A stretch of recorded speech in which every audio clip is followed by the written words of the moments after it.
കോഴിക്കോട് സിറ്റിയിലെ ഫ്ലാറ്റിൽ 9ാം ക്ലാസ്സിലെ ചെക്കന് പ്രണയമായിരുന്നു, സെക്സ് ആയിരുന്നു ഇഷ്ടം.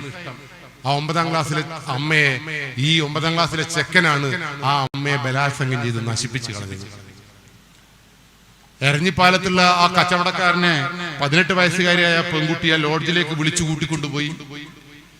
ഈ ചങ്ങാതിയെ മാർബിൾ മുറിക്കുന്ന മെഷീൻ കൊണ്ട് അറുത്ത് മാറ്റി ഓരോ പ്ലാസ്റ്റിക് സഞ്ചിയിലാക്കി കേരളത്തിന്റെ വിവിധ മുക്കിലും മൂലയിലും കൊണ്ടിടാൻ ആ 18 വയസ്സുകാരി പെൺകുട്ടിക്ക് പറ്റിയിട്ടുണ്ട് എങ്കിൽ ആ പറ്റിയ ശക്തിയുടെ പേരാണ് MDMA. 4 വയസ്സുള്ള നക്ഷത്ര എന്ന് പറയുന്ന പെൺകുട്ടിയെ സ്വന്തം അച്ഛൻ ആലയിൽ പോയി, കൊല്ലന്റെ ആലയിൽ പോയി ഉണ്ടാക്കി കൊണ്ടുവന്ന് 4 വയസ്സുകാരിയായ നക്ഷത്ര എന്ന് പറയുന്ന തങ്കം പോലുള്ള പെൺകുട്ടിയെ തല അറുത്തു കൊല്ലാൻ ആ അച്ഛന് കഴിഞ്ഞിട്ടുണ്ട് എങ്കിൽ ആ കൊല്ലാൻ കഴിഞ്ഞ ശക്തിയുടെ പേരാണ് MDMA. കേരളത്തിൽ നടന്ന എല്ലാ മർഡറുകളും നിങ്ങൾ പരിശോധിക്കും, ഭീകരങ്ങളായ മർഡറുകളായിരിക്കും, ബ്രൂട്ടലാണ് മർഡർ. ശരിയാണോ തെറ്റാണോ? അതിന്റെ ഒക്കെ പിന്നിൽ ഈ MDMA ശക്തിയുണ്ട്.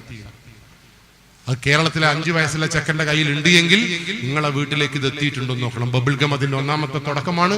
മക്കളുടെ തലച്ചോറിനോട് ഇത് പറഞ്ഞു. ഇന്ന് വീട്ടിൽ പോകുമ്പോ കുട്ടികളുടെ ചിറി ഇങ്ങനെ താഴ്ത്തി നോക്കുക. ഈ ചിറിന്റെ ഉള്ളിൽ ത്രികോണവും ചതുരവും സ്ക്വയറും എല്ലാം ഉണ്ടോ നോക്കുക, വെള്ള കളറിൽ. നാവ് നീട്ടാൻ പറയാം. നാവിന്റെ മേലെ ചതുരവും ത്രികോണവും ഉള്ളിയുണ്ട് എങ്കിൽ ഉറപ്പിച്ചോ, ഈ ചങ്ങാതി ഈ ലോകത്തേക്ക് മെല്ലെ മെല്ലെ കടന്നു വന്നിരിക്കുന്നു എന്ന് മനസ്സിലാക്കണം.